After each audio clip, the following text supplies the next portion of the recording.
Hey y'all, I'm Blayze Campbell and I'm a percussionist in the Richardson Symphony. So in this video, I'm going to show you just a little bit of what we do in the percussion section. So if you don't know, percussion instruments include anything that you can strike, scrape, or shake to play it. So that means we have hundreds of percussion instruments. So we can most easily categorize them into two main groups: pitched percussion and non-pitched percussion. Pitched instruments are things like piano and xylophone, things where you can play a melody. Non-pitched percussion, that includes things like most drums and cymbals, where you're mostly limited to rhythm. So let's take a look at some non-pitched instruments first, starting with the snare drum. Okay, here I have my snare drum. Let's talk about some different parts of the drum. On top, we have the head of the drum. This is where we play. This is held on by this hoop called a counter hoop that has these tension rods going all around that are basically like little screws that keep it all together. If I turn my drum to the side here, you can see the shell of the drum. That's the black part. It's kind of the main part of the drum. And you can see we have a mirror image on bottom where we have our counter hoop and tension rods. Now on the bottom, we have the bottom head and these wires that go across the drum. This is where the drum gets its name. These are called snares. They connect in the front and the back to this mechanism called a strainer. It has two positions, off and on, and it makes a completely different sound between the two different positions. All right, let me give you an example. So if I put my drum on the stand here and I have the lever off, it sounds like this. But if I flip this one lever, we get a completely different sound.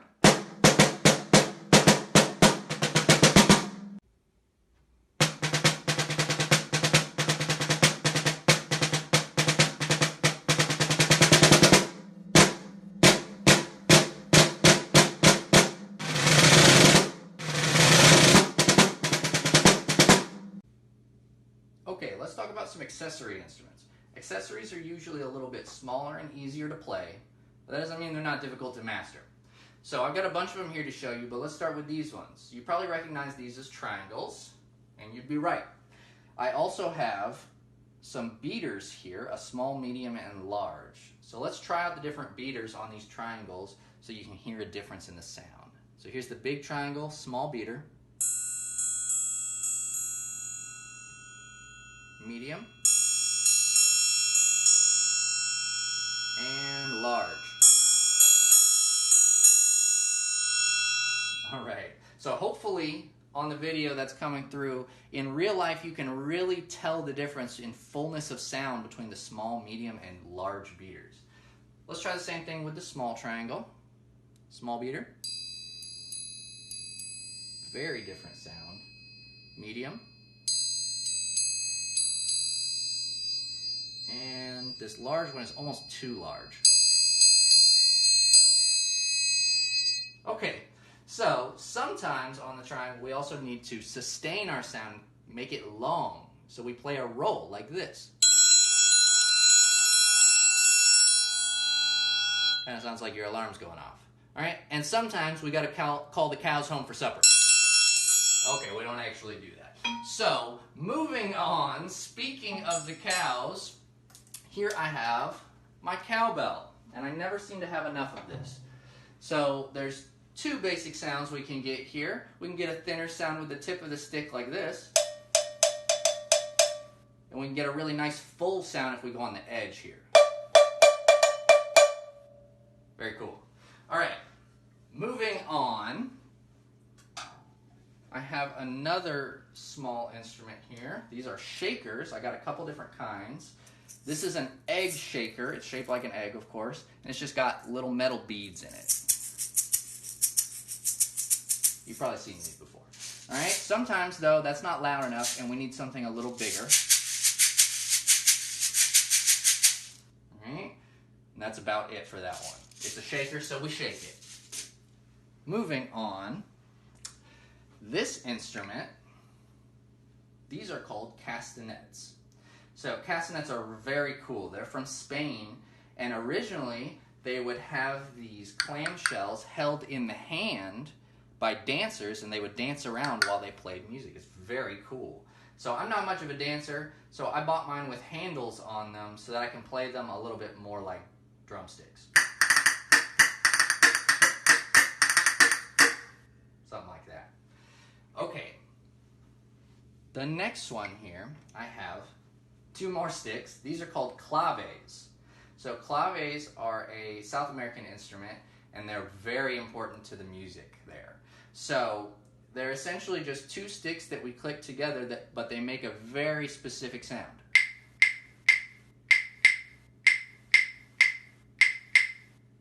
All right, so let's move on because I got a few other ones to show you. This one is a favorite of my dear friend Lori. This is called a wood block, and it's exactly what it sounds like. It's a block of wood, but it has this resonant chamber where it's carved out. And so we can play this with mallets on top. Let me give you my best impression of a horse riding away. All right, close enough.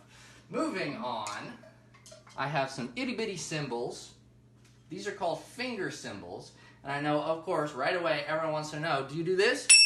No, not quite. Sometimes we need a little bit more of a delicate sound than that. So what we'll do is we'll hit them just on the edge like this. Yeah. Okay. Next, I have a great instrument. This is a tambourine. You probably recognize this one. So the tambourine is a drum just like the snare drum is a drum. It's got a head on top. It's got a shell that forms the main part of the drum. But of course, everyone knows the tambourine has these jingles that go all the way around. We call these zills, and they basically just act like little cymbals that click together. So when you go to play the tambourine, we use our fist to get nice loud sounds like that. And when you do that, what's happening is there's really 2 sounds that happen. There's the jingle sound, but there's also the drum sound from the head. Trying to separate it a little bit there. So when you go and hit the tambourine full force, you instantly combine those 2 sounds to make the full tambourine sound. Sometimes we also need to play a little softer, so we use our fingertips. And we can also play 2 kinds of rolls on this instrument. We can do a shake roll, like that, and we can also do what's called a friction roll. Check this out. So what's happening there is I have my secret weapon, beeswax, and I rub it over my tambourine head, and it makes it kind of sticky and bumpy. And then the friction between my finger and the tambourine head makes my finger jump up and down, and that vibrates the whole instrument. Pretty cool. Okay, so let's do a couple more here. This one is a weird looking instrument called a vibraslap. Right? So it's got these little metal tubes in there, and they can go only up and down just a little bit in this wooden chamber here. Right? And so when I hit this ball on top, it sends the vibrations through the rest of the instrument, and it makes those little metal tubes go up and down. That's a favorite of one of my favorite bands, Cake. Okay, so a couple more here. This is a great one if you like Christmas. So these are called sleigh bells, and they're exactly what they sound like. They're bells from a sleigh, but we put them on a wooden handle so that we can kind of control them a little bit better.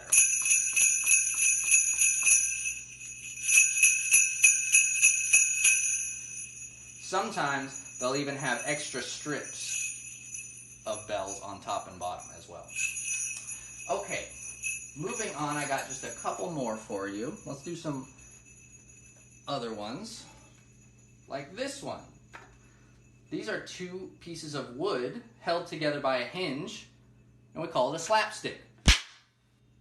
You probably heard this one also at Christmas, Ba-da-da-da-da-da-da-da-da-da. Ba-dum. Ba-da-dun-dun-dun-dun-dun-dun-dun. Ba-dum. All right, so my bad singing aside, that's usually when we play this one is as a whip crack effect, even though it's really just two pieces of wood being slapped together. Okay, how about two more for you? You might recognize this as a rain stick. So this is actually a cactus that had its needles taken out and then pushed back inside of it. And then there's beads in there as well, so that when we turn it upside down,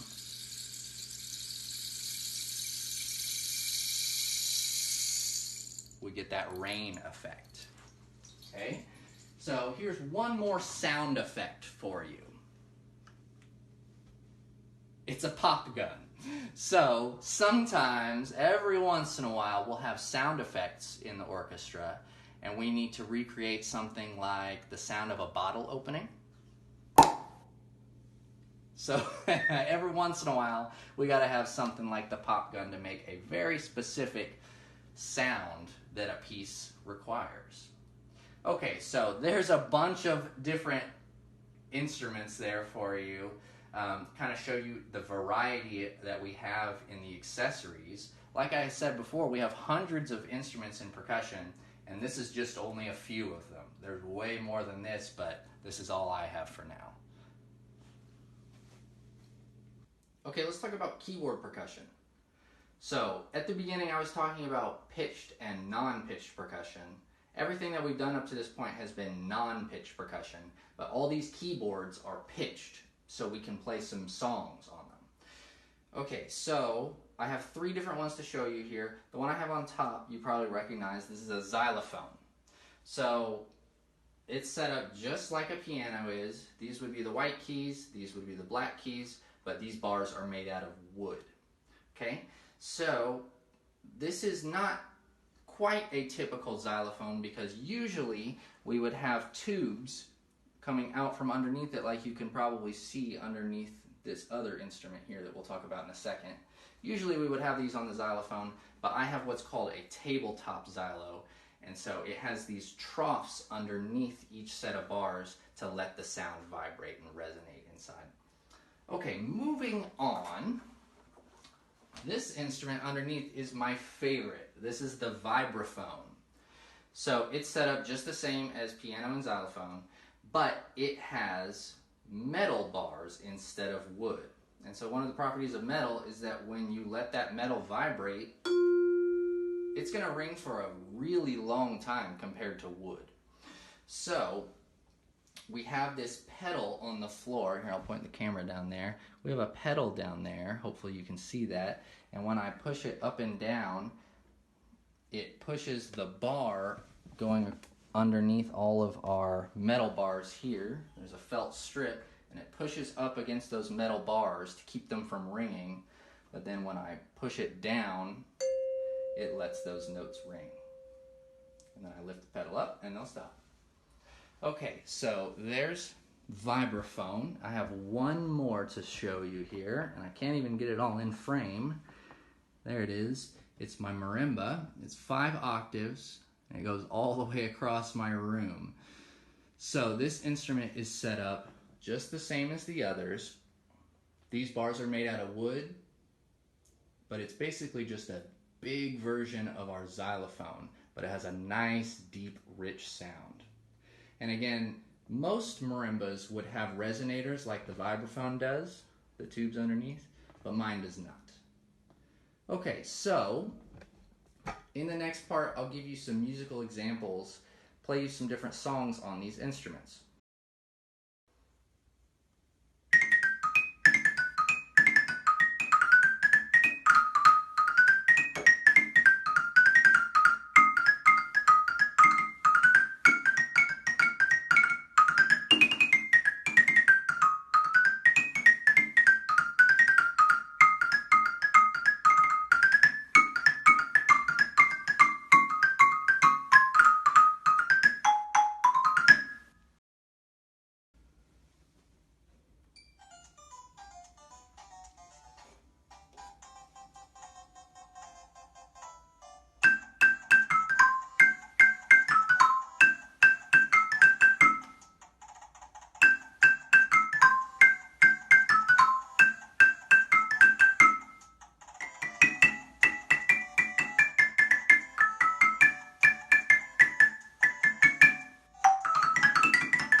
All right, that's all I got for you guys today. Thanks very much for watching my video, and we'll see you guys at the Symphony.